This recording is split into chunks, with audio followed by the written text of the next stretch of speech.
Graças a Deus, boa noite, né, para todo mundo. Todo mundo passou um final de semana bem, não foi? E quem não passou não é para ficar triste, porque tem outros, né? Outros finais de semana. E certamente vai vir cada vez melhor. E a gente eleva o nosso pensamento a Jesus, para que sobre a sua proteção, a proteção dos seus benfeitores, que aqui se encontra, sobre a proteção dos nossos guardiões espirituais, porque todos nós temos, na certeza de que teremos uma noite de estudos, porque ouvir o Evangelho é estudar, na certeza de que vamos absorver toda a orientação dada do Evangelho da noite de hoje. É um momento também para a gente agradecer a Jesus pelo dia de hoje. Muito obrigada, Jesus. Obrigada por tudo que conseguimos realizar hoje. Mas obrigada também, Senhor, por aquilo que a gente não conseguiu.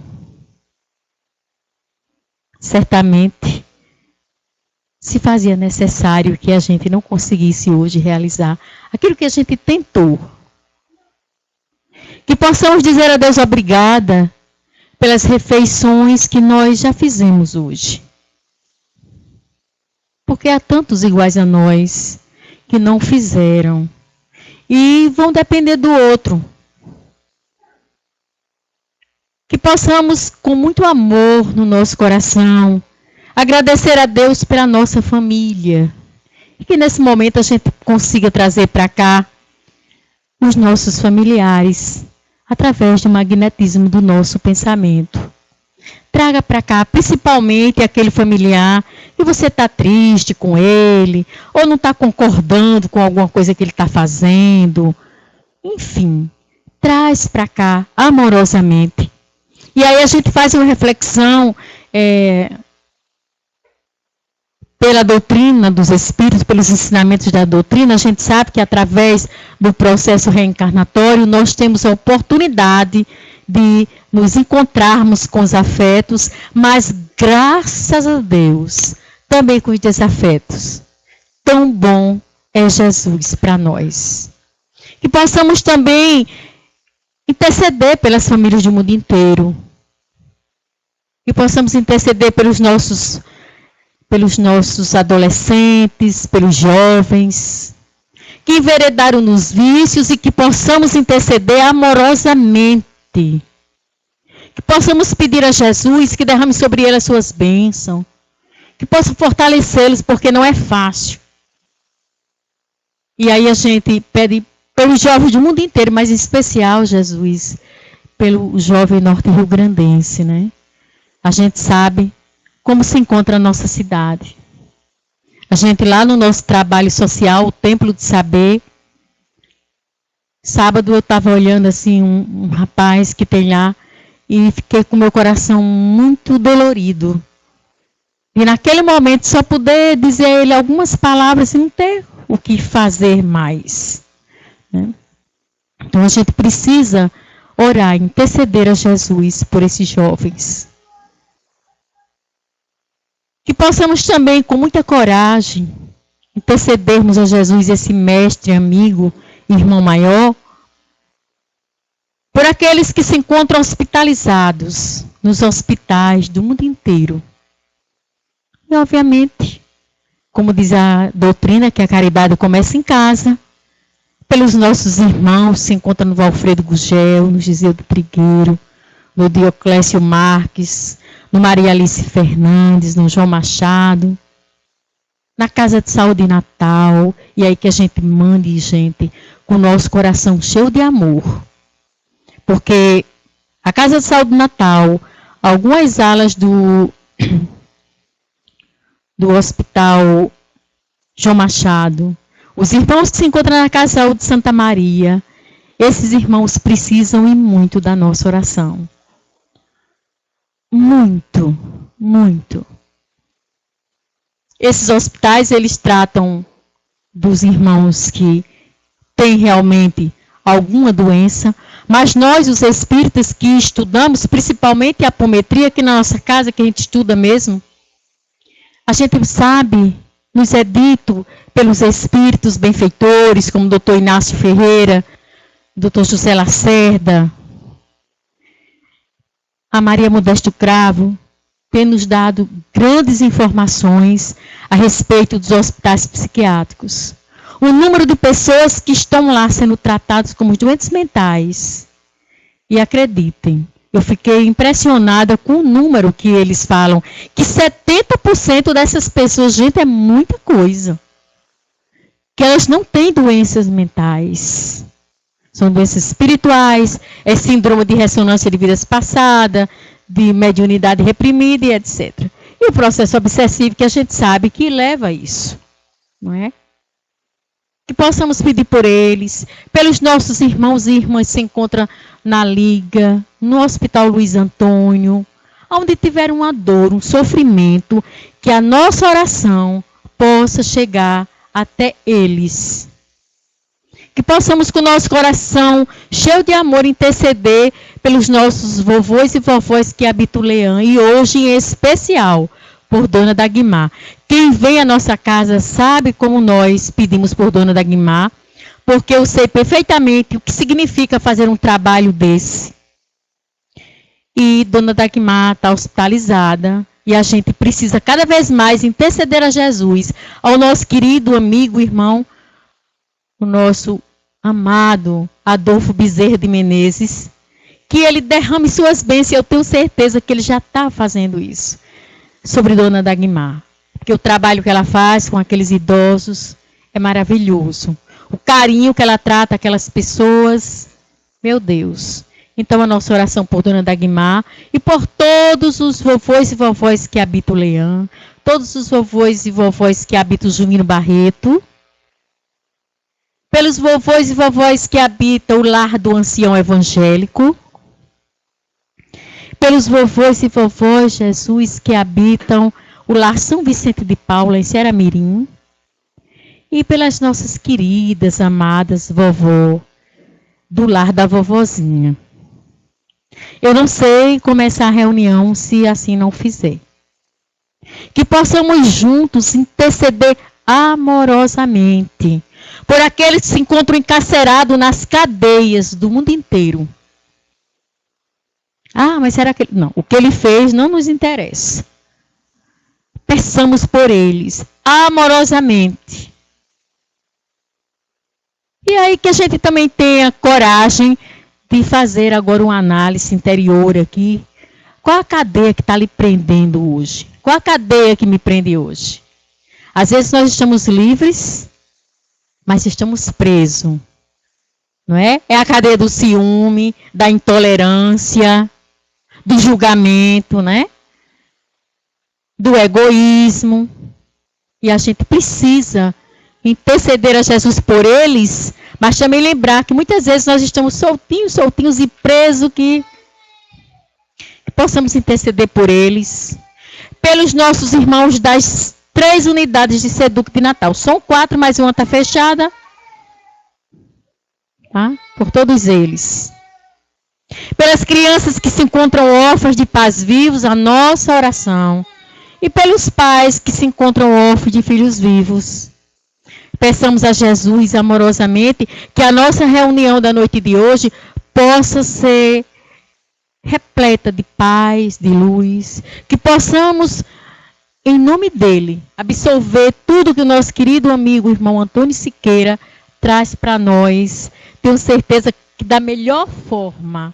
E que nós vamos hoje aprender muito mais desse evangelho maravilhoso. Que o capítulo 15, que fala que fora da caridade não há salvação. Sinceramente, eu acho que é um dos belíssimos. Todos os evangelhos, todos os capítulos são maravilhosos. Mas esse aqui... E o nosso irmão vai falar dos talentos, né, Antônio? O bom samaritano. E a gente, em nome de Jesus... A gente canta a oração de Francisco de Assis, intercedendo também pelos nossos irmãos que nos assistem pelo Facebook. Um abraço ao nosso irmão Rui, que nos assiste lá em Manaus. Um abraço para você, Rui. Que ele possa receber toda essa energia de amor. Senhor, fazei-me instrumentos de vossa paz. Onde houver ódio, que eu leve o amor. Onde houver ofensas, que eu leve o perdão. Onde houver discórdia, que eu leve a união. Onde houver dúvidas, que eu leve a fé. Onde houver erros, que eu leve a verdade. Onde houver desespero, que eu leve a esperança. Onde houver tristeza, que eu leve a alegria. Onde houver trevas, que eu leve a luz. Ó Mestre, fazeis que eu procure mais consolar que ser consolado, compreender que ser compreendido, amar que ser amado, pois é dando que se recebe. É perdoando que se é perdoado. E é morrendo que se vive para a vida eterna. Jesus, e sobre tua proteção, sobre a tua orientação, mais uma vez a gente diz obrigada. E passa para o nosso querido amigo, irmão, Antônio Siqueira. Bem-vindo.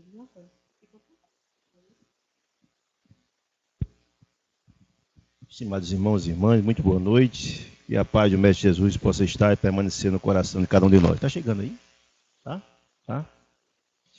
Como bem disse o nosso irmão, o tema que vamos abordar hoje está no capítulo 15 do Evangelho segundo o Espiritismo, que é uma passagem maravilhosa, o capítulo Fora da Caridade não há salvação. Nos itens de 1 a 3 desse capítulo 15, está a extraordinária parábola do bom samaritano. E vamos abordá-la na noite de hoje. É uma passagem muito interessante e cabe muitas reflexões a respeito deste tema. Mas antes de adentrar propriamente ao tema, gostaria de fazer algumas considerações para que pudéssemos nos situar a respeito da temática da abordagem da noite de hoje. Primeiro, do porquê das parábolas de Jesus. Por que Jesus utilizava as parábolas como forma de contactar, de conversar com as pessoas e de passar a sua mensagem? É preciso que entendamos que desde o decorrer dos tempos, desde a criação do mundo, Deus envia seus emissários à terra para que seus filhos, todos nós, pudéssemos despertar para a felicidade. Que afinal de contas, Jesus nos asseverava que nós somos criados simples e ignorantes. E como tal, ninguém pode saltar de simples e ignorantes para criaturas iluminadas, porque a natureza não dá saltos. É preciso um processo de lapidação da alma, do espírito. Mas, na verdade, Deus sempre encaminhou os nossos irmãos mais velhos, com mais experiências vivenciadas, para nos trazer pontos de vista, informações, que trouxessem aos nossos espíritos alentos, trouxessem aos nossos espíritos orientações, de sorte que pudéssemos encontrar o caminho a trilhar a nossa jornada evolutiva. E foram no decurso dos tempos. Os seus enviados foram vindo à Terra, de sorte que possamos despertar para isso. Por que Jesus utilizava as parábolas? Na verdade, Jesus, a doutrina dos Espíritos nos traz as informações, que foi o Espírito mais iluminado que por aqui passou. Que é o governador, e será o governador deste orbe terrestre. Ou seja, foi ele o criador, o formulador, o planejador deste orbe. Portanto, imagine a grandeza desse extraordinário Espírito. Quem lê o livro A Caminho da Luz tem essa informação lá, que é uma comunidade de espíritos iluminados, das quais Deus consegue extrair desse grupo de espíritos em último estágio evolutivo, e desse grupo seletíssimo de espíritos, traz os espíritos que são com eles, que traz para ajudá-los na gerência do universo. Olha que coisa mais interessante, não é? E dessa caixa de espíritos altamente purificados, fora trazido Jesus, e foram entregue o projeto da Terra, não é? O qual ele desenvolveu, criou o planeta e está a nos guiar. E esse Espírito extraordinário, na sua grandeza d'alma, veio pessoalmente nos trazer, há cerca de 2000 anos, a boa nova, o Evangelho de Deus, pelas mãos do Mestre Jesus, o governador espiritual da Terra, esse grande luminar que coloca sobre nossas mãos, sobre um facho divino, a nos guiar na busca do nosso caminho da autoiluminação. Só que quando Jesus esteve aqui há 2000 anos atrás, o grupo de irmãos nossos que aqui estavam, nossos ancestrais, eram criaturas ainda profundamente, digamos, iletrados, aculturados, cerca de 99% nos traz a história, eram analfabetos naquela época. E Jesus precisaria encontrar uma fórmula para comunicar-se com eles, criaturas que têm uma dificuldade intelectiva muito grande. E Jesus encontrou exatamente uma estratégia extraordinária, como educador de escola que o era, talvez o mais brilhante que passou por aqui, o grande conhecedor da forma de passar conhecimentos, e encontrou exatamente as parábolas. O que são as parábolas de última história? São pequenas histórias contadas sobre situações cotidianas, de sorte que ao falar sobre figura de linguagem daquelas comunidades, as criaturas que o ouviam tinham capacidade de entender o cerne da sua mensagem. Essa era a ideia.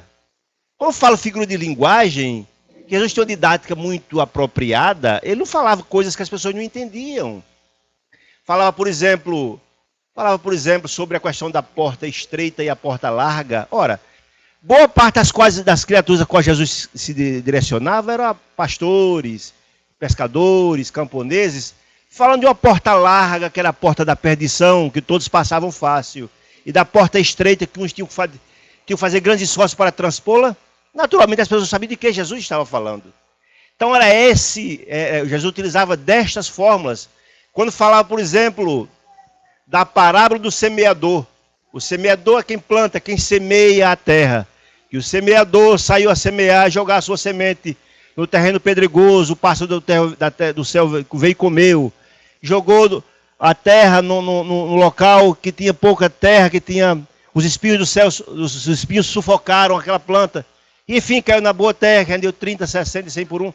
Então, as pessoas que ouviam sabiam do que Jesus estava falando. As pessoas que semeavam, que cultivavam, os pastores, sabiam do que Jesus estava falando. Então, Jesus tinha uma didática muito apropriada para falar. Tanto era verdade que a grande esmagadora maioria era analfabética, dentre os próprios seguidores de Jesus, dentre os seus seguidores, alguns apóstolos eram analfabetos. Simão Pedro era analfabeto. Só para ter uma ideia de como, na verdade, o problema do analfabetismo era muito sério. E naquela época, muito poucas criaturas tinham acesso à educação. Primeiro, que Nazaré, Ginazaré e companhia, aquela região toda, era uma grande colônia romana. Basicamente, tinha com pessoas, com pastores e etc., como falei. Muito poucos religiosos, pessoas ligadas ao império, tinham acesso à educação. Pouquíssima gente, era a minoria. Né? E Jesus, portanto, tinha as parábolas com essa finalidade. Mas tem um outro aspecto que é relevante a ser tratado sobre a questão das parábolas. Porque Jesus enaltecia nas parábolas, colocava como a figura central de suas parábolas as criaturas que eram estigmatizadas pela coletividade. As criaturas que eram discriminadas pela coletividade. É interessante você verificar isso. Porque ele enaltecia essas criaturas que, aos olhos das pessoas, eram pessoas menores, sem importância e discriminadas. Jesus, como falei, era um extraordinário educador. Tinha um duplo viés nessa proposta pedagógica, crística. A primeira delas, ao colocá-las como figura central de suas parábolas, tentava soerguê-las. Jesus, mais do que ninguém, sabia plantar no coração das criaturas a esperança. Então dizia aquelas criaturas que estavam passando por dificuldades, seja lá de que natureza fosse, de que sofrimento seja, Mas se aquilo era temporário, que tivesse resignação e coragem, porque aquilo era passageiro. Era a primeira mensagem, plantar no coração das criaturas a esperança. Jesus sabia fazer como poucos, sabia mergulhar no íntimo, no coração das criaturas e falar a alma daquelas criaturas. Quem lê o Sermão do Monte sabe do que eu estou falando. Ao final do Sermão do Monte, todos saíram com os olhos marejados de lágrimas, não obstante as dores, leprosos, cegos, coxos, com o coração repleto de esperanças. Jesus sabia plantar isso no coração das criaturas, não é? Também aqueles outros que discriminava aquelas figuras menores aos olhos da sociedade, passava também a mensagem que a discriminação aos outros não era sinônimo de evolução, de grandeza d'alma. Portanto, ele buscava, quando colocava em suas parábolas, colocar aquelas criaturas que aos olhos da sociedade eram menores, para soerguê-los, e aqueles que o discriminavam como sendo um procedimento inadequado. Jesus sempre o fazia com muita coragem, com muito denodo, com muita facilidade, ele colocava sempre isso. Era muito presente. Os exemplos são inúmeros. Quem abre o Evangelho de Jesus verifica isso na parábola da mulher adúltera, por exemplo. As prostitutas são, imagina a época, ainda profundamente discriminadas pela sociedade. Imagina aquela época. Jesus colocou a parábola da mulher adúltera, a velha passagem que aos olhos da lei mosaica, da Torá, que era a lei da época do farisaísmo, cometer o adultério era um crime que era, na verdade, condenado com a pena de lapidação, que era jogar pedra até matar. Pela lei mosaica, pela Torá. É exatamente isso. Então, conta a passagem extraordinária que vem aquele monte de criaturas seguindo uma senhora que teria sido pego traindo o marido. Todos de pedra na mão e tal, e esse grupo de criaturas perseguindo essa senhora chega na presença de Jesus. E todos prontos a disparar, e vira o mestre lá, desenhando no chão e tal. Para o tentar, um dos perguntou, e aí, mestre, aos seus olhos, qual é a pena que cabe a essa mulher? Adúltera, pega, tarará. Jesus, como conhecia como ninguém o coração das criaturas, sabendo quem eram os perseguidores dela, disse, quem estiver sem pecado, que jogue a primeira pedra. E narra o Evangelho. E começaram a soltar as pedras, começando pelos mais velhos, que tinham mais pecados, né? Foram saindo um por um. E ao final ficou só Jesus e a senhora adúltera. Eles, vá, minha irmã, eu também não a condeno. Vai, não peques mais. Jesus dizia uma coisa muito interessante, que o Filho do Homem não veio para perseguir ninguém, mas para soerguer o espírito das criaturas, para criar no coração das criaturas uma visão diferente, uma visão distinta, né? Então a gente vê, por exemplo, essa passagem dos discriminados, por exemplo, na parábola que ele fala do publicano com o fariseu. Estava Jesus e os apóstolos, se frente ao templo, e um fariseu falando em voz alta, assim, meu Deus, lhe sou grato, porque eu jejuo todos os dias, pago o dízimo, e não sou ladrão como esse publicano que aqui está ao lado.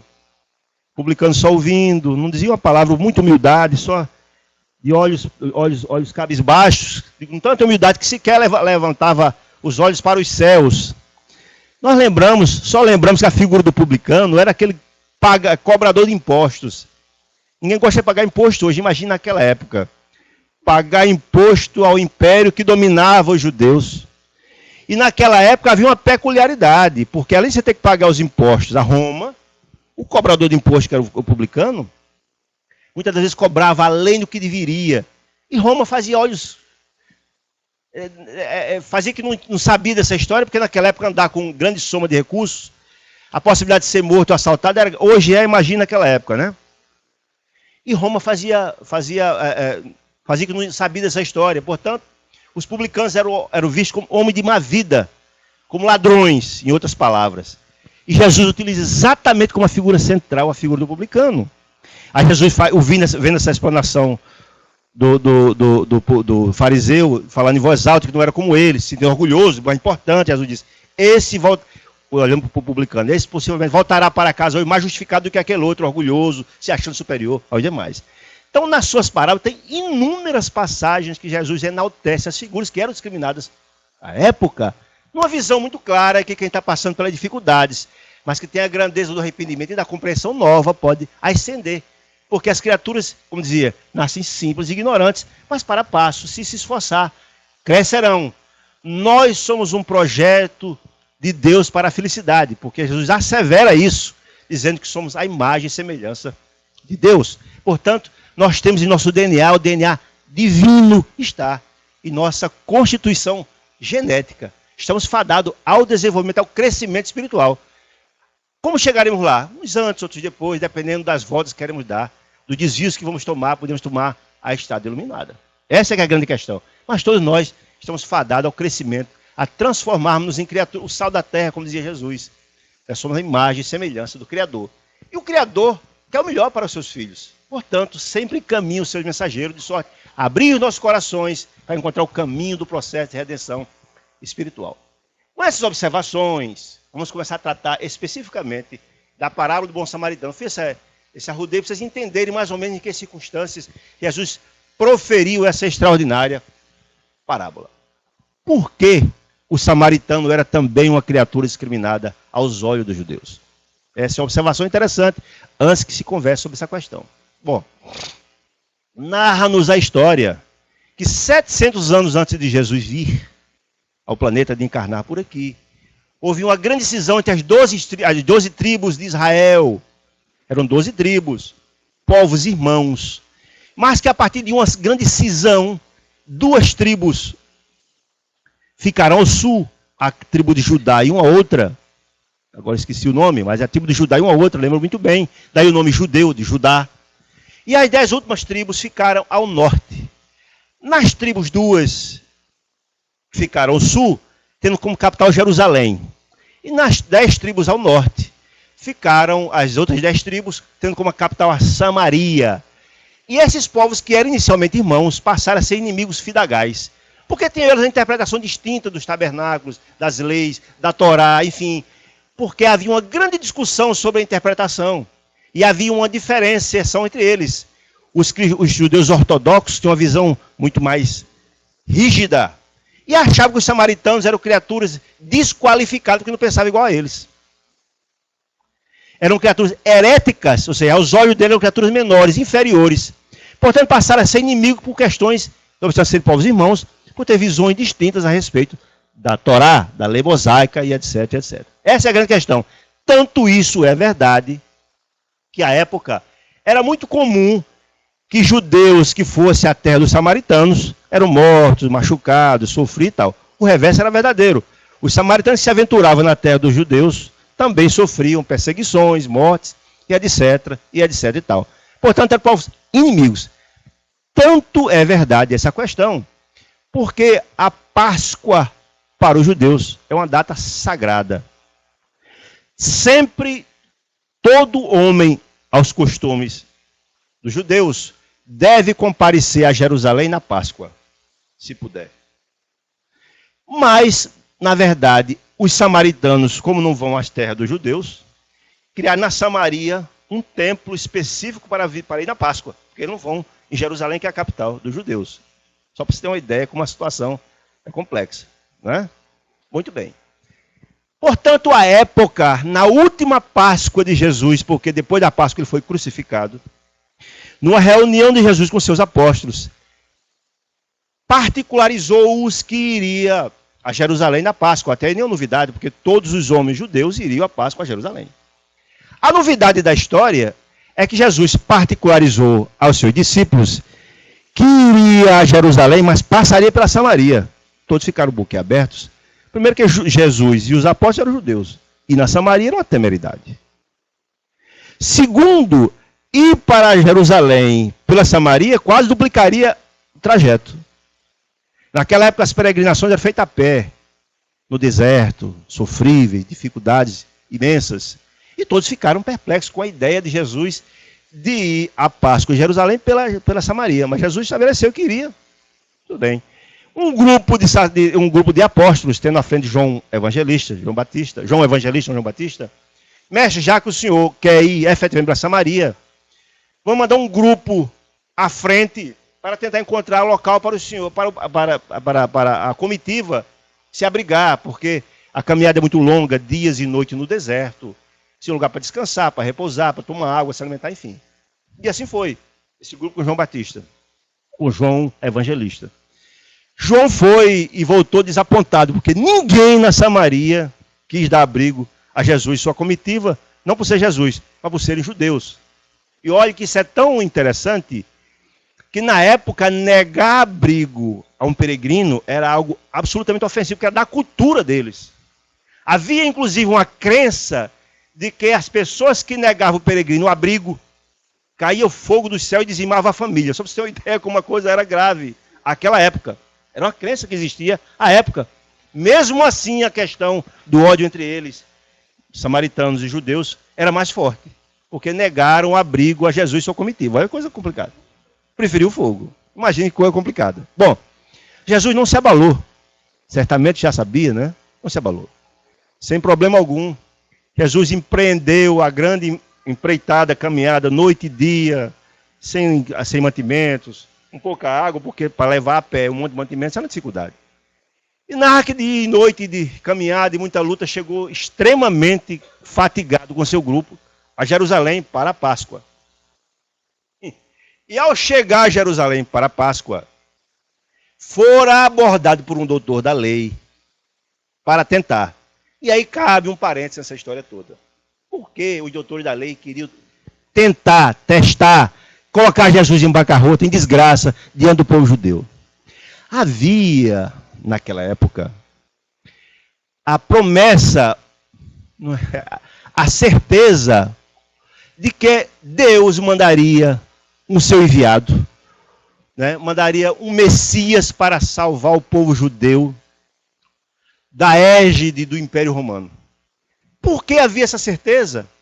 Porque de há muitos profetas em vários lugares do mundo traziam essa mensagem. Quem eram os profetas da antiguidade? Eram médiuns que recebiam da espiritualidade superior essas mensagens. Portanto, era uma mensagem que vinha no decurso do tempo em vários lugares distintos. Essa mensagem era sempre recorrente. Com que propósito isso? Naturalmente, que a gente pensa que não, mas nada no universo acontece sem um planejamento muito específico. Há o ditado verdadeiro que nenhum grão de areia se move na terra sem a permissão de Deus. Imagine algo desse naipe. A vinda do Messias Nazareno à terra, daquele que iria libertar o povo judeu, e eles tinham só a ideia que só era o povo judeu que se libertar, eles, os outros, era só para eles o Deus encaminhado. Bom, e aí tinham eles essa esperança. Ocorre que quando Jesus de Nazaré aparece, houve uma grande quebra de expectativa. Porque o que é que imaginavam os judeus? De quem seria esse libertador do povo judeu? Um general, com seu exército muito poderoso, para lutar contra Roma e libertá-los. Né? Ou um príncipe de sangue azul, com capacidade extraordinária de regimentação e etc., que tivesse essa capacidade. Mas nunca um filho de carpinteiro. Jesus, um filho de carpinteiro, não é? E de uma dona de casa, ele herdou do pai a profissão. Aquele que se dizia o filho de Deus, esse não, esse é um falso profeta. Então eles tinham essa ideia que às vezes era um falso profeta. E buscavam em todos os momentos desmoralizá-lo, porque eles achavam que ele estava fazendo mal, dizendo que era o redentor da humanidade, etc. Então eles buscavam a todo momento, em todas as passagens, tem várias passagens do evangelho em que os publicanos, os doutores da lei, os fariseus testam Jesus. Aquela velha passagem da moeda, do dracma, da história, de quem é essa fotografia? De Moisés? Dá a Deus, a quem deve pagar o tributo, a quem deve pagar o tributo, né?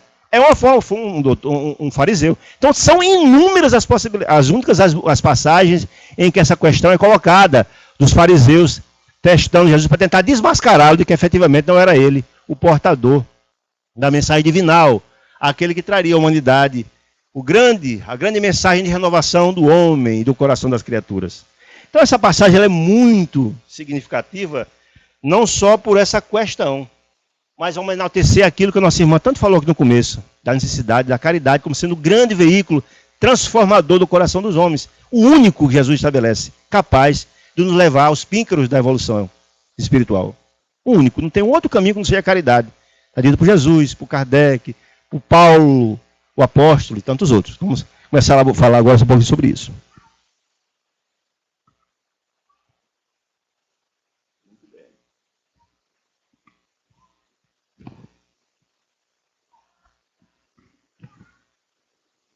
Então, como falei, como Jesus chegou a Jerusalém cansado, com sede, o doutor da lei não teve piedade do seu cansaço em nada. Então diz aqui, Lucas aborda no Evangelho de Lucas, do capítulo 9 até o capítulo 25, ele conta essa história toda que eu estou falando, viu? É nenhuma criação da minha mente não, está lá no Evangelho de Lucas, quem quiser é só consultar. Muito bem. Então Lucas aqui sinteticamente está colocado no Evangelho, narra esse diálogo extraordinário com uma série de nuances que vale a pena ser observado. Então diz Lucas, então um doutor da lei, tendo se levantado, disse-lhe para testar, aquilo que eu falei há pouco tempo, para tentar desmascarar, para tentar colocar Jesus numa situação de dificuldade, né? Mestre, o que é preciso que eu faça para possuir a vida eterna? A minha observação já cabe aí. Por quê?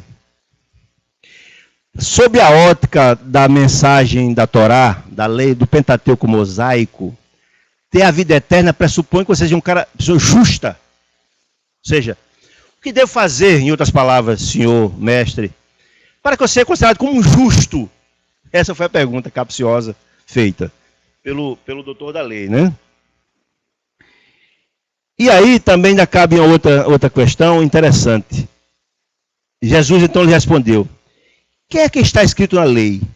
Que lei diz nela? Ou seja, o que é que como você interpreta a lei? Entenda-se a lei como o Pentateuco mosaico.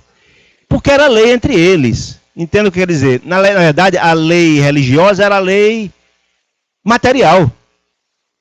Lembremos que, eu falei há pouco tempo do exemplo da mulher adúltera, que fora condenada porque descumpriu um mandamento desta lei religiosa, que era a lei moral também. Então era a lei que matava, não tem essa conversa. E tem um detalhe interessante. A lei mosaica cabe uma observação ainda mais interessante. Por quê?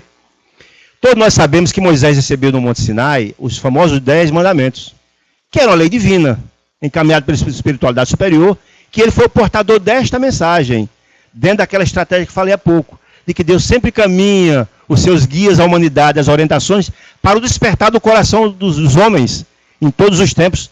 Deus sempre encaminhou seus mensageiros. Moisés foi um deles.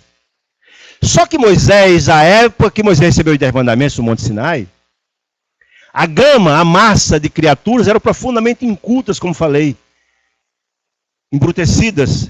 E para domar as más inclinações desse povo, precisaria muito mais que os 10 mandamentos.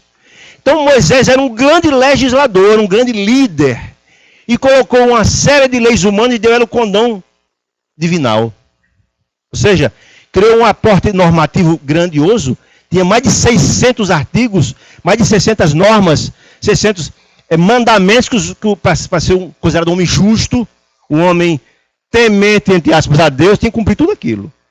Por que tinha que cumprir tudo aquilo? Porque a ideia mosaica era o seguinte, era muito terra a terra. Olha, quem cumprir tudo isso aqui vai se beneficiar aqui mesmo. Ou seja, boas colheitas, ganhar as guerras, vai ter chuva. Se descumprir também vem desgraça, peste, vai perder a família. Mais ou menos assim. Era mais ou menos assim. Então, todo mundo tinha um medo imenso de descumprir isso tudo. Então, para ninguém para evitar as desgraças, mas se vou dizer assim, os pecados, né? Como se Deus fosse vingativo, as pessoas cumpriam rigorosamente. Então, se tinha 600 e tantos. A lei mosaica tinha 600 e tantos, que cada um tinha que cumprir tudo aquela gama gigantesca de normas. No decurso do tempo, porque nessa época que Jesus estabelecia isso, tinha 1000 anos de interpretação do Pentateuco mosaico, tinha várias interpretações, os anciãos interpretavam, eram longas discussões, cada um se achava o autor da interpretação mais justa, adequada, havia brigas acaloradas nas sinagogas, era uma coisa louca, né? Bom, e chegou o entendimento dos anciões, depois de muito tempo, não precisava cumprir os 600 e tanto não, mas precisava cumprir os 10 mandamentos, que estava muito bem, né? Mas a coisa caminhou, e lá na frente era o seguinte, basta cumprir 2, se cumprir 2, tá bom demais. E que mandamento seria esse? Amar a Deus sobre todas as coisas, de todo o seu coração, de toda a sua alma, e ao próximo como a si mesmo. Portanto, quando na verdade o doutor da lei veio com essa história, o que é que eu devo fazer para para ser uma pessoa, como dizia ele aqui, para ter a vida eterna, para ser um homem justo? Jesus, que sabia que era um doutor da lei, tinha a obrigação de saber disso. O doutor da lei nada mais é que um intérprete, é alguém que está lá nas sinagogas, que está, na verdade, nos tribunais religiosos, que conhece de cor e salteado a lei. Era um homem que tinha todo o conhecimento da lei mosaica. Aí Jesus dá a seguinte resposta extraordinária, diz o seguinte: o que é que está na lei? Como interpreta? Ele respondeu: amarás o Senhor, vosso Deus, de todo o vosso coração, de toda a vossa alma, de todas as vossas forças e de todo o vosso espírito. E ao vosso próximo, e ao próximo como a vós mesmos. Jesus disse: respondeu muito bem. Farei isso e vivereis. Se você cumprir isso, meu amigo, você está tudo bem, você é homem justo, está em conformidade com os mandamentos de Deus, né? Só que Jesus tinha uma compreensão de aquele doutor da lei, aquela história, faço o que eu digo e não faço o que eu faço. Sabia muito da lei, mas cumprimento que é bom. Não era bem o forte dele, né? Jesus sabia como ninguém mergulhar o coração das criaturas. Aí ele querendo mostrar que era uma criatura que sabia das coisas, que era justo, e querem colocar Jesus numa situação ainda mais difícil, diz o seguinte: mas esse homem de Lucas, querendo parecer que era justo, disse a Jesus: e quem é meu próximo? Olha a arapuca. Jesus, tomando a palavra, ele disse: essa história que é o próximo tem uma história longa, porque na visão dos judeus, o próximo, ou seja, a quem eu devo me solidarizar, a quem eu tenho a obrigação de servir na hora da dificuldade, a quem eu devo acudir na hora que está passando por um problema de saúde, seja que a natureza for, o próximo é aquele que tem a obrigação de servir. Na visão majoritária entre os judeus, o próximo era os judeus. Só quem tinha a obrigação de servir era os judeus. Se o cara fosse romano, se o camarada fosse israelense, sei lá, se fosse samaritano, nem pensar. Pode morrer, estribuchado, não estou nem aí, nem tem obrigação nenhuma. A visão majoritária dos judeus é que só era o próximo a quem havia obrigação de fraternidade, de caridade, de servir, se fosse judeu. Se não fosse, estava fora. Havia um entendimento minoritário, muito minoritário, que era capitaneado por Hilel. E quem era Hilel? Hilel era o avô de Gamaliel. Quem leu aqui Paulo Estevão? Levanta o braço aqui. Olha aí. Quem leu Paulo Estevão sabe quem que estou falando. Gamaliel era aquele doutor da lei, justo, generoso, um homem extraordinário, que foi o grande professor de Saulo de Tarso.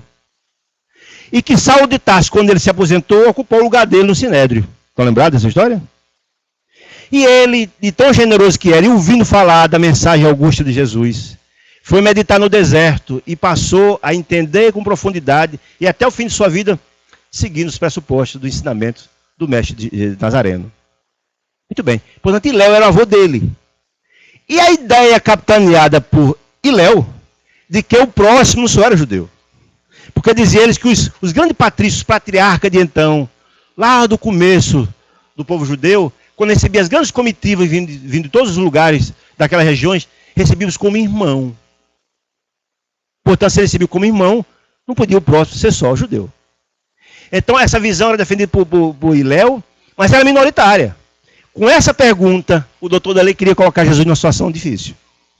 Porque se Jesus dissesse que, na verdade, o próximo era todos, que Jesus defendia o amor incondicionado, o amor a todos, né? Porque esse amor defendido pelos judeus era um amor seletivo, só judeus, o resto não era esse amor, nem caridade, nem comiseração, nem nada, nem piedade. Era um amor seletivo. Jesus não. Era um amor incondicional. Para amar ninguém, não precisa que alguém me ame, não. Essa é a visão de Jesus. Do perdão até 70 vezes, 7 vezes, como dizia, respondendo a Simão Pedro. Né? Então, ele, sabedor dos ensinamentos do mestre, queria colocar Jesus numa situação difícil. Aí Jesus saiu com essa parábola, que é um primor nos seus detalhes e na sua beleza. A parábola do bom samaritano. E olha a coragem fabulosa de Jesus. Porque, veja só, é mais ou menos assim. Imagine vocês que Jesus estava em onde? Quando ele chegou lá para a Páscoa, em Jerusalém, não estava? Na capital dos judeus, onde haveria a Páscoa. Seria mais ou menos, Jesus defendeu o samaritano na terra do inimigo, na capital do inimigo, na Páscoa. É mais ou menos você hoje, no dia de hoje, pegar o seguinte. Você ir lá para a faixa de Gaza, lá nos palestinos, defender os judeus lá hoje. Os israelenses do outro lado. Possivelmente será apedrejado e por aí vai, né? Ou vice-versa. Vai lá para Jerusalém de hoje defender os palestinos. E Jesus o fez com muita autoridade, como fez. Portanto, a parábola do bom samaritano, o herói é o samaritano. Jesus defende em Israel, na plena Páscoa, plena Semana Santa, plena Páscoa, né? Olha que coragem fenomenal. E Jesus saiu com essa maravilha. Presta atenção em detalhes que vale a pena. E Jesus contou essa história para responder a ele quem é o próximo. Aí diz o seguinte: um homem. Preste atenção que Jesus não fala quem é esse homem. É a única criatura da parábola todinha que ninguém sabe quem é. Anônimo. Um homem que descia de Jerusalém para Jericó. E tem 2 detalhes nessa história só. Se o homem descia de Jerusalém para Jericó, depois da Páscoa, certamente não era samaritano. Porque o samaritano não vai à Páscoa em Jerusalém. Quando de cara você já exclui o samaritano. Ele podia ser um próprio judeu. Podia? Podia. Jesus colocou de propósito. Jesus, ele diz, um homem que descia de Jerusalém para Jericó, caiu nas mãos de ladrões, que o despojaram, cobriram de ferida, e se foram, deixando semi-morto. Ou seja, alguém que vinha da Páscoa de Jerusalém para Jericó, descendo, que não era um samaritano. Os ladrões pegaram, açoitaram, roubaram tudo, deixaram-no desfigurado, não dá para identificar pela visão, bateram tanto, deixaram desfigurado, né? Deixaram nu, levaram tudo, deixaram semi-morto. Portanto, não podia se conhecer esse homem, nem pela fisionomia, estava desfigurado, nem falar, porque ele estava semi-morto, não podia falar, e muito menos pelas roupas. Portanto, não sabia quem era. Só não era samaritano, porque vinha de Jerusalém. Olha as peculiaridades extraordinárias da situação. Muito bem. Aconteceu em seguida que um sacerdote que descia, ou seja, vinha da Páscoa, um sacerdote, viu? Um sacerdote, ou seja, um líder fariseu, um padre, usando a linguagem de hoje, um líder religioso que tinha o dever da fraternidade, porque se na verdade ele orientava a massa a cumprir os mandamentos, os ensinamentos de Deus, tinha a obrigação de ser fraterno, caridoso. Não faço só o que eu digo, tem que fazer o que eu faço, né? Não faço o que eu digo, faço o que eu faço. Você tinha a obrigação de saber dessa questão toda. Muito bem. Pois descia um sacerdote pelo mesmo caminho, e tendo-o percebido, passou do outro lado. O cara não deu a menor. O cara está lá morrendo, sangrando, nu, cheio, coberto de sangue. O sacerdote passou, ignorou. Né? Muito bem. Descia pelo mesmo caminho, e tendo percebido, sim, muito bem, um levita. E quem era o levita? O levita era alguém semelhado, porque era da tribo de Levi, era um líder religioso da tribo de Levi, por nome levita. Era um conhecedor das escrituras, dos tabernáculos, um grande auxiliar, que tinha profundo conhecimento religioso. Portanto, tinha um dever moral de também ser caridoso, fraterno. Muito bem. Um levita que veio também para o mesmo lugar, você vinha de Jerusalém do mesmo jeito, vinha da Páscoa, né? Mesmo lugar, tendo-o considerado, passou ainda do outro lado. Quer dizer, não deu a menor importância àquele homem que estava lá moribundo, perecendo, sangrando, numa situação lastimável, na descida da montanha, sem ninguém para acudir. Nenhum dos dois foram tocados no coração por aquela criatura que estava numa situação deplorável, podendo perecer, morrer a qualquer momento. Mas aí quem foi que foi o mocinho da história? Jesus colocou. Mais um samaritano, olha aí. Um samaritano que viajava, também não disse que onde é que vinha, certamente não vinha de Jerusalém, porque não ia para a Páscoa em Jerusalém, estava viajando, né? E é interessante essa história, se os dois vinham da Páscoa, em princípio com o coração cheio do que pregou, tinha mais obrigação ainda. Esse outro não vinha da Páscoa. Ele ia somente comerciando, viajando, mesmo assim sensibilizou os outros dois não. É mais um nuance dessa passagem interessante. Um samaritano que viajava, chegando ao lugar onde estava esse homem, e tendo visto, foi tocado de compaixão por ele. Foi tocado por quem? Pela essência divinal do coração dos homens, pelo amor de Deus que habitava no coração do samaritano. Que em princípio era quem deveria, era a criatura menos indicada para se sensibilizar, porque aos olhos judeus não eram heréticos, criaturas desqualificadas, que não tinham conhecimentos aprofundados da norma que eu falo, religiosa, eram criaturas que não tinham nenhuma qualificação aos olhos deles. Era criatura de segunda classe, né? Mas exatamente ele foi tocado pela compaixão divina. Porque a caridade não é só você ter pena das pessoas. Se você encontra um irmão que está em uma situação de muita dificuldade, se você só sente a compaixão, não é caridade.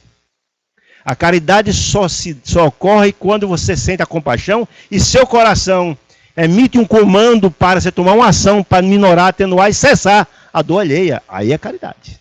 É o amor em movimento. Mas só ter a sensibilidade, pode até ser que o sacerdote ou o levita tenha se sensibilizado, mas não passou disso. Não houve caridade. Não é? Eu digo sempre isso porque as pessoas... Hoje eu conheço a pessoa que eu sou tão boa, não faz mal a ninguém. E aí? Não fazer o mal é um dever. A única coisa que nos faz, aos olhos de Deus, que nos é diferencial é fazer o bem. Não fazer o mal, não quer dizer nada. O que diferencia aos olhos de Deus é fazer o bem. Portanto, o sacerdote que tinha a obrigação e o levita não fizeram. Mas aquele que aos olhos dos judeus não tem a menor qualificação, e Jesus que a lição foi nesse sentido, não basta dizer, tem que praticar, né? Colocou muito bem, muito bem. Então diz ele, teve compaixão por ele, aproximou-se, veja só, aproximou-se, pois dele, derramou óleo e vinho em suas feridas e as enfaixou. Veja só, o samaritano em nenhum momento pensou que o ladrão podia estar perto, podia atacá-lo, não. Ele se condoeu com a dor alheia, com aquele homem que estava moribundo, estava prestes a morrer. Ele não se preocupou na hora se alguém vinha atacar, porque atacou. Não, na hora desceu. Por que colocou óleo e vinho? Porque o óleo tem a característica de asepsia, de analgesar o lugar, de dar analgesia no local. Né? E o vinho da asepsia, limpar e passar uma certa anestesia no local, para atenuar a dor daquela criatura, limpar a ferida para não infeccionar e cessar a dor, porque colocou o óleo e o vinho, que é os instrumentos que tinha à época. Então colocou óleo e vinho na ferida do homem, em suas feridas, e as enfaixou, fez um curativo, né? E tendo colocado sobre o cavalo, conduziu a hospedaria e cuidou dele. Então, olha só, que coisa extraordinária. Ele passou aquela coisa, porque ele não sabia o nome, não sabia se era samaritano, certeza não era. Porque é samaritano, se era judeu, se era... Não interessa. Era um ser humano que estava ali perecendo. Se sensibilizou, foi lá. Não se preocupou, não teve medo. Se teve, conteve, porque na verdade o sentimento, a vontade de fazer a caridade foi maior. Colocou o remédio, colocou a faixa, botou o homem em cima do cavalo e foi puxando o cavalo até a hospedagem, com o homem em cima. O risco dele ser assaltado era maior, mas ele não pensou nisso. Pensou em acudir, a sanar, minorar a dor daquele ser humano que estava ali de lado. Essa é a caridade que Jesus dizia, que a mão direita não sabe o que a mão esquerda faça. Fazer o bem sem importar a quem. Essa é a verdadeira caridade. E faltou o sacerdote, faltou o levita. Né? E ele, que em princípio era o menos qualificado mostrou que tinha no coração o que aqueles tinham só na teoria. Ele tinha no coração, que era bondade, porque por isso foi tocado no coração. Muito bem. Mas ele fez mais, levou a hospedaria, e disse lá, passou a noite cuidando dele. O cara trabalhou o dia, saiu puxando o cavalo, passou a noite cuidando dele, por descanso, cuidou dele na hospedagem. E disse mais, no dia seguinte, tirou 2 moedas, que eram dracmas, que era o dinheiro da época, 2 dracmas, né? E aí o hospedeiro, ou seja, o dono da hospedaria, e dizendo, tende bastante cuidado com esse homem, que nem sabia quem era. Tinha certeza, ou que nunca ia ter de volta aquilo, porque não sabia quem era, e cobrar como.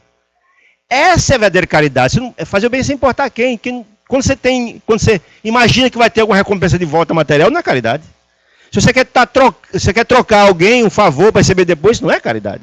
A caridade é quando você faz desinteressadamente, faz com desejo verdadeiro de fazer. Fazer o bem, sem importar quem, como dizia Jesus. Muito bem. Só olha, eu vou embora, cuidei desse homem, estou aqui, mas aqui 2 moedas. Se porventura os remédios que o senhor utilizar com ele, comida, na volta eu passo aqui e pago a diferença. Olha que maravilha, que beleza, que grandeza desse samaritano. Portanto, Jesus quis mostrar com isso, exatamente isso. Que a caridade é esse sentimento grandioso, essa externalização do coração, esse amor em movimento. Não é? E é o único caminho que nos eleva aos olhos de Deus. E aí, ainda mais, Jesus mostra esse grande antagonismo, porque Jesus dizia o seguinte, que a caridade e a humildade são os grandes sentimentos que transformam o coração das criaturas. no nosso processo, na nossa marcha evolutiva, né? E o egoísmo e o orgulho são as grandes chagas da humanidade que Jesus dizia que precisa ser varrido da face da terra. Aquelas criaturas que só pensam neles, tentando bem os outros que se danem, não é mais ou menos assim? Né? O camarada que na verdade, o egoísta pensa assim, né? E o orgulhoso é aquele que, olha, eu estou errado, mas vou pedir desculpa, vou nunca. Que história é essa? Às vezes o camarada tem um brinco, um filho, sabe que está errado, não pede desculpa, sabe? Inteiro intrigado com o filho. Isso é egoísmo, é o orgulho. Então o orgulho e o egoísmo, Jesus dizia, que são as grandes chagas da humanidade. E para o homem marchar no caminho de sua busca da transformação evolutiva, terá que passar por esse processo. Paulo de Tarso, na famosa carta, na epístola aos Coríntios, ele fala a mesma coisa. Se eu tivesse o poder de remover montanhas, se não tivesse caridade, nada seria. Portanto, a caridade, está dito Paulo de Tarso, como grande, como Jesus já dizia lá atrás. Paulo de Tarso refere-se a isso do mesmo jeito. E que a caridade é o grande móvel transformador do coração das criaturas. Ou seja, é aquele que ninguém vai ao Pai se não passar por esse processo. Que é o processo de enternecimento do coração. É a vontade de servir mais do que servir-se. É o desejo de ver a felicidade estampada no rosto das criaturas. Aquele que pensa só nele, esquece tudo demais, está muito distante de trilhar esse caminho. Quando a gente começa a se sentir mais feliz por ver sanado, atenuada a dor alheia, a gente começa a dar o grande processo de transformação, a volta, né? O grande processo de redenção espiritual começa aí. Admitir nossos erros e começar a lutar contra esses erros. O grande processo está aí. E Kardec foi na minha linha, disse que fora da caridade não há salvação, entendendo o dia de hoje. Fora da caridade não há transformação em busca da iluminação, né? A salvação nesse aspecto. A transformação do homem se dá pela sua capacidade que tem de enxugar lágrimas, de atenuar sofrimentos, de ser sensível à dor alheia. O caminho é esse. Sem esse caminho, não chegaremos a lugar algum. Eu não sei como é que está o tempo, porque eu não me preocupei em olhar. Vixe Maria, e eu corri para danado aqui. E eu corri foi muito.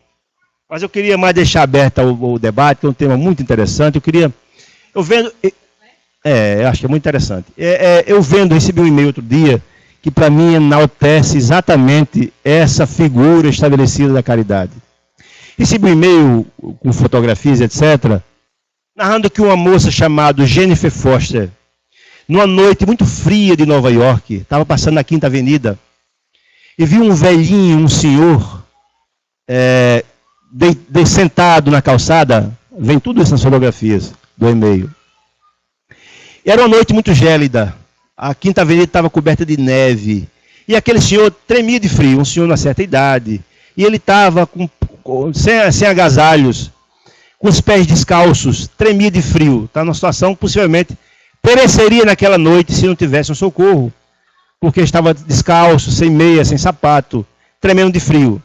E ela, que era visitante, turista na cidade, se sensibilizou com aquela situação e tentou chegar próximo onde ele estava sentado, na Quinta Avenida, para tentar fazer alguma coisa. E ela surpreendeu quando viu um policial jovem chegar até aquele senhor. E ela ficou observando e fotografando, achava que ele ia fazer alguma coisa contra ele. Por que eu estou contando essa história? Porque lembremos que no começo da exposição eu falei que Jesus sempre tentou soerguer as criaturas que são, em princípio, estigmatizadas aos olhos da sociedade. Infelizmente o policial hoje não é bem visto. Talvez se aplique muito bem essa história, porque a gente já costuma ver o policial como todos fossem iguais, preconceituosamente, né? Mas são seres humanos. Tem bons policiais, maus policiais, tem bom juiz, mau juiz, tem bom promotor, mau promotor. É assim, a vida são seres de criaturas, são seres humanos, né? E ela ficou observando. E aquele policial trazia uma bota apropriada ao frio e uma meia térmica e ofereceu àquele senhor. E ela ficou sensibilizada com aquele negócio. E ele entregou a bota, mas o senhor estava tão endurecido, não teve condição de colocar. Ele ajoelhou-se no chão, colocou a meia e a bota no senhor. O senhor começou a despejar de lágrimas, a ser sensibilizado com aquela atitude do policial. E ela continuou fotografando. Tentou chegar perto, mas não se conteve. Foi fotografando e tal. Aí no final ele perguntou: o senhor deseja mais alguma coisa? Não, meu filho, o senhor já fez demais por mim. Com os olhos marejados, o senhor já fez demais por mim. Ou seja, possivelmente se não fosse a bota, nem a meia especializada, ele pereceria naquela noite. Ela foi para o hotel, era um turista, como falei, e postou no Facebook esse material. Não sabia o nome do policial. Enaltecendo que naquela noite teve uma experiência muito interessante, porque contou que aquele senhor, e botou a fotografia, não sabia quem era, mas que oxalá que a polícia do mundo todo tivesse essa sensibilidade, e ela ficou muito sensibilizada. Então. Você sabe como é hoje a internet, né? Como é que se diz? As redes sociais.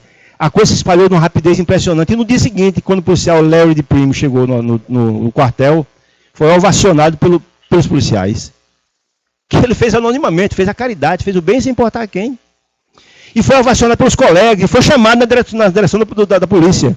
Foi chamado por ele, pelo diretor da polícia, que perguntou quanto é que ele pagou nas botas e na mesa. Pagou $70. E o chefe da polícia queria ressarcir o dinheiro. Disse, não, meu amigo, com o meu dinheiro eu faço aquilo que eu acredito. Olha que beleza, né? Essa é a verdadeira caridade. Não, senhor, não precisa devolver. Com o meu dinheiro eu faço aquilo que eu acredito. Portanto, isso é exatamente a parábola do bom samaritano aos dias de hoje. Aquele que é estigmatizado pela sociedade tem um gesto desprendido tão extraordinário. Está documentado, fez o fazer o bem sem importar quem, que a mão direita não sabe o que a mão esquerda faça. São esses gestos magnânimos que Jesus nos convida a cada dia. Porque ele diz o seguinte, se a gente vive num planeta que ainda está cheio de dores e sofrimentos, por que na verdade isso acontece? Porque nós ainda estamos com os corações ainda cheios de escuridão por dentro. Deixamos esse foco, essa centelha divina que está plantada em nossos corações. Lembra que eu falei do DNA divino dentro de nós?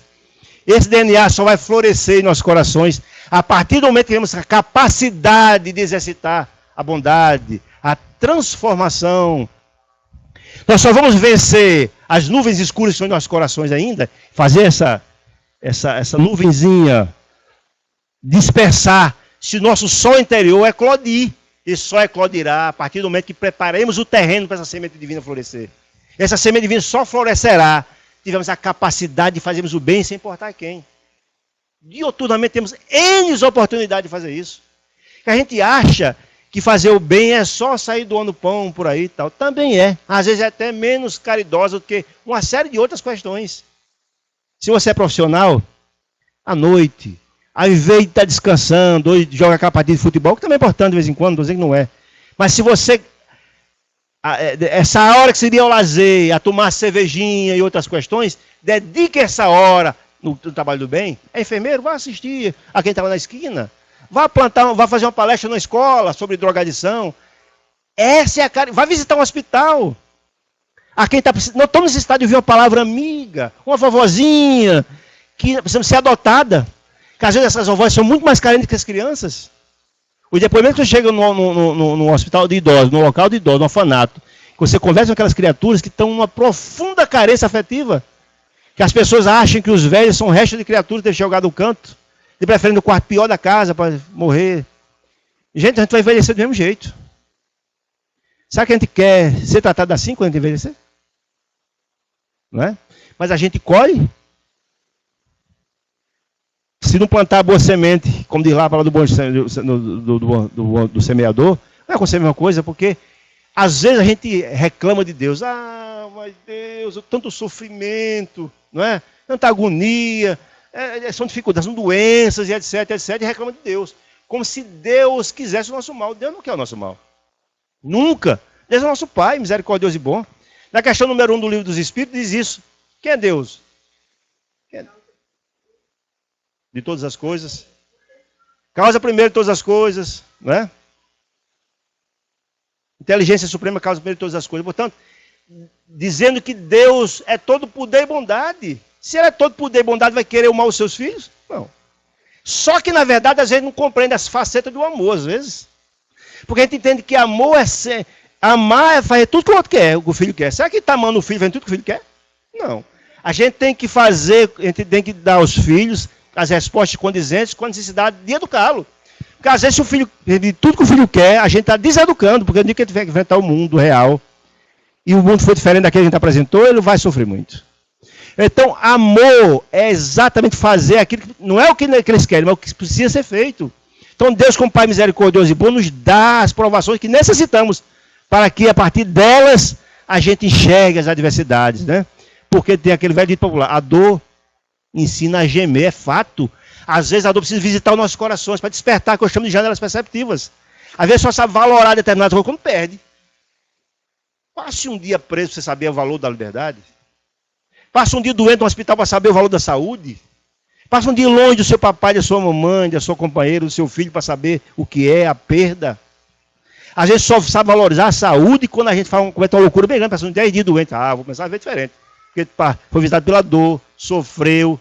Então Deus nos dá sempre, porque é Pai misericordioso e bom, as provações que necessitamos. Porque Ele quer que sejamos felizes. E só vai despertar em nossos corações esse caminho novo, que eu chamo de despertar, as janelas perceptivas, que você não percebe antes, se passar a ser visitado pela dor, pela dificuldade. Né?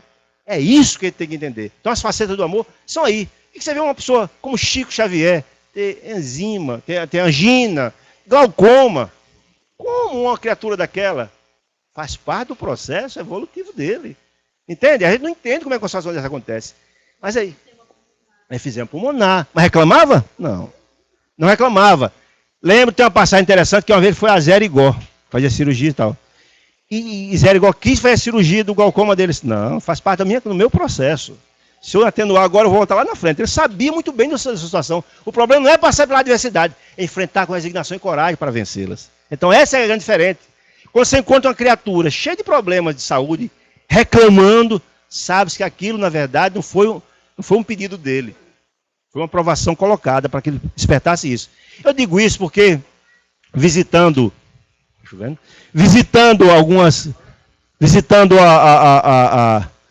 a casa de apoio à criança com câncer, uma vez encontrei com algumas crianças que me deram grandes lições.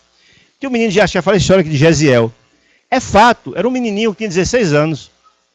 Eu falei várias vezes, sempre quando eu falo, você se sensibilizar a entender isso. E Gesiel tinha câncer. Ele era um menino de 16 anos, mas que a perna dele não era do sul do meu braço aqui. Eu chegava, botava ele no braço, levava ela para a sala e fazia aplicação de paz. Os lá todos estourados de tomar aplicação de cobalto, sem cabelo. Como é que está, Gesiel? Estou muito bem, graças a Deus. Ele dizia isso e o olhinho brilhava. Então aquele, muito possivelmente, era um espírito que pediu essa provação difícil, porque ao vencê-la, transpassar, dar um salto quântico no seu processo evolutivo. E aquele outro que tem saúde de ferro, ou qualquer bexefe reclamando da vida, quando tem um problema, não foi pedido dele, não. Ele precisava passar, a dor precisa visitar para ele despertar para essas questões. Então essa é a grande questão. A vida, a Terra é um grande educandário de almas. A Terra é um grande educandário de almas. Viemos aqui para aprender, para trilhar o nosso processo evolutivo. Por que a dor ainda é maior do que a felicidade aqui? Porque nós ainda estamos com o coração ainda repleto de infelicidades. No dia que a maioria de nós cultivar no nosso coração o verbo amar e souber conjugá-lo na sua pluralidade no dia a dia, a conjugação do verbo amar na prática, vivenciá-lo, aí o mundo dará um salto quântico. Nós passaremos desse plano de expiação e prova de dores para um plano de regeneração, porque o amor suplantou a dor. Porque, na verdade, o planeta são feitos por nós. Se a grande maioria tiver o sentimento de bondade, nós daremos um salto quântico. Enquanto ainda tivemos chafurdado nas leis de Gerson, a lei de Gerson, a lei de Gerson, primeiro eu, segundo eu, terceiro eu, leva vantagem em tudo, pronto, aí nós estamos. Vai continuar assim muito tempo. A vida é isso. Nós colhemos o que plantamos. Essa é uma história que a gente precisa refletir cada dia. Não podemos culpar ninguém por nossas dores, só nós mesmos. E quem pode mudar isso? Nós. Só nós. Chico, com sua sabedoria extraordinária, diz que a vida é um livro, que a gente escreve uma página a cada dia. Se quiser ter um livro mais bonito lá no final da vida para contar, plante uma página bonita a cada dia. Não temos como voltar ao passado, mas hoje, o futuro, a gente tem como alterar. Depende dos nossos procederes. É um convite, um autoconvite. Você quer ter uma vida mais sofrida ou mais leve?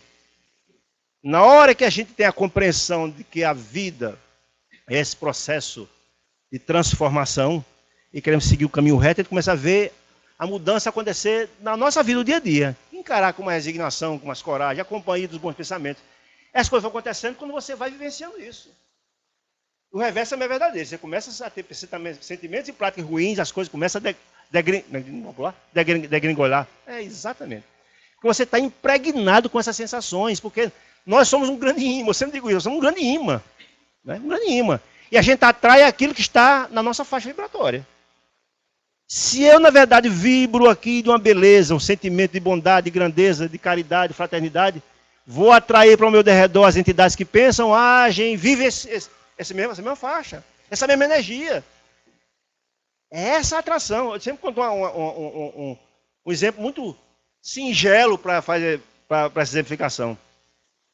Se você gosta de música calma, New Age, uma música clássica, uma música tranquila, harmoniosa, a musicoterapia, quando você chega num lugar que tem essa música harmoniosa, você se sente bem, não sente não?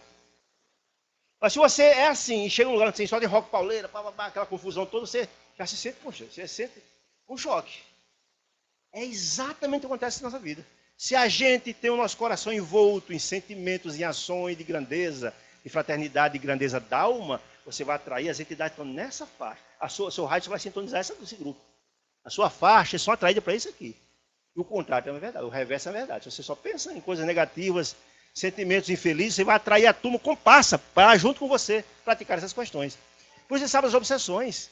O que é obsessão? Nada mais do que isso. Quando o espírito que quer utilizar-se, quer se vingar de você, quando um plug encontra a faixa negativa, ele bota a tomada aqui e não solta mais. Por isso Jesus fala, orai e vigiai. Na hora que você ora e vigia, a sua faixa vibratória está lá em cima, só atrai as boas energias. É esse o convite do mestre. A caridade é o grande caminho ao processo da transformação. Portanto, a parábola do semeador ela é altamente significativa nesse aspecto, mostrar que o processo de transformação do homem só tem um. É a caridade. Muita paz.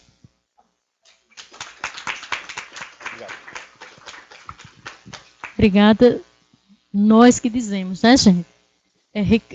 Antônio, tem algumas perguntas aí pelo Facebook.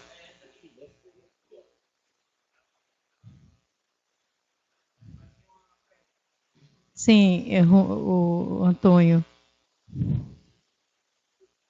Prezado palestrante, demonstra.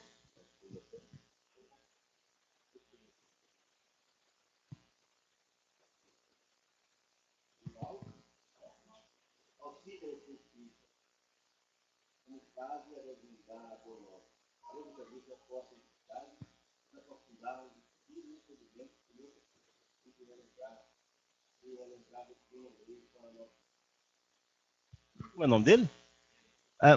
Minha querida Lourdes. Na verdade, o conhecimento da Boa Nova, na verdade, o Evangelho segundo o Espiritismo é o mesmo Evangelho, é a Boa Nova, né?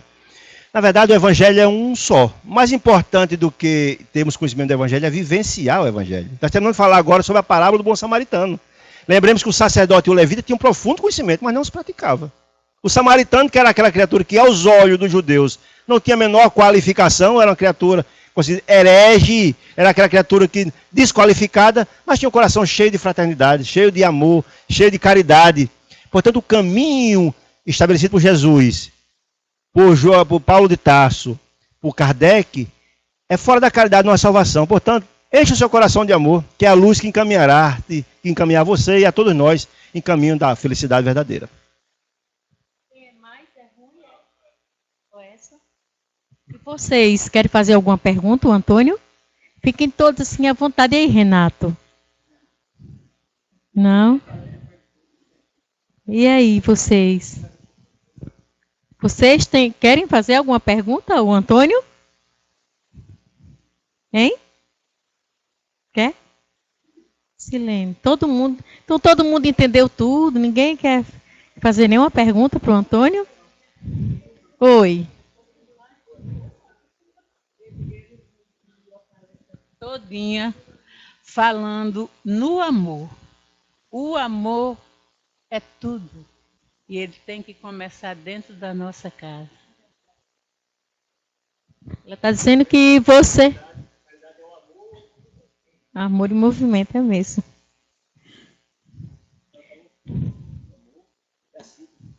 Verdade. Ninguém mais quer perguntar ao Antônio. Então a gente vai levar o nosso... Pede para apagar aí a luz. Lembrando que amanhã tem o estudo mediúnico, tá? Com o nosso irmão Sebastião Carlos Maia. A gente agradece a Deus assim profundamente e amorosamente o presente que nos foi dado, né, de Sebastião, né? Assim como do Antônio e todos os irmãos que vêm aqui nos ajudar a levar o Evangelho para poder dizer a Deus obrigada por tudo que nos é dado a cada instante. Eduardo? E a gente eleva o nosso pensamento a Jesus, lembrando mais uma vez do estudo mediúnico, que é importante, gente. É importante. A reunião da terça-feira à noite é importantíssima. A gente precisa realmente estudar. Edu? E com o nosso coração cheio de alegria, nós vamos relaxar, elevar o pensamento a Jesus, pedir por nós, pelos nossos amigos, até por aqueles que interpretamos ser os nossos inimigos, que possamos agora entregar a Jesus, pedindo muita paz. Que possamos, em nome de Jesus, também mentalizar a nossa residência. Mentalize sua casa. Visite. Vá em todos os compartimentos, convidando Jesus para que Ele lá possa entrar.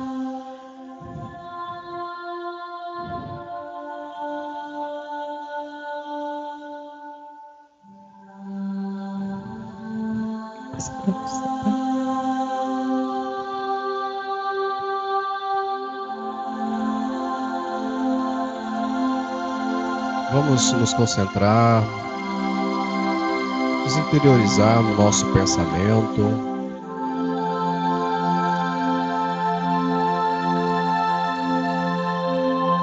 Nos colocar numa posição, numa postura de tranquilidade.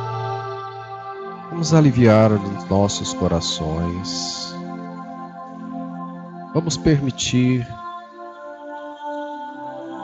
que a luz de Jesus, que as energias aqui emanadas nesse ambiente possam diluir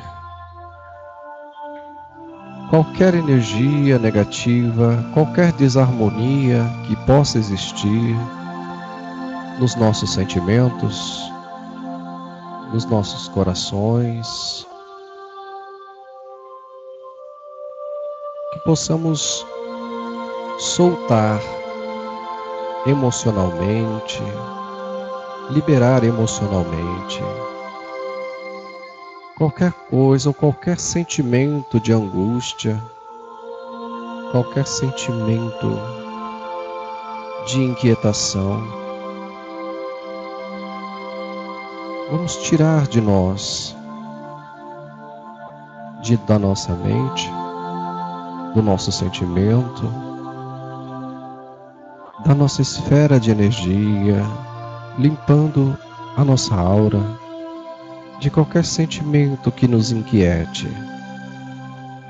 Que possamos compreender que nós podemos manter o nosso estado de pureza se nós aprendermos a soltar e a liberar pensamentos, emoções, sentimentos que não nos fazem bem. Apesar de todas as dificuldades que o mundo nos apresenta, apesar de todas as situações, apesar de todos os problemas, que possamos encarar qualquer acontecimento em nossas vidas como sendo a permissão e a obra de Deus a nos esculpir para nos tornar pessoas melhores, para tornar cada um de nós mais fortes, mais sábios, mais compreensivos do amor de Deus por nós. Que possamos manter em nossos corações e em nossas mentes a plenitude e o amor de Deus. Que possamos tirar definitivamente das nossas vidas qualquer tipo de dúvida. Apenas tenhamos certeza que o amor de Deus vela por nós e nos orienta em todos os caminhos e em todos os momentos de nossas vidas. Que possamos sair daqui, desta noite, com essa compreensão em nosso ser.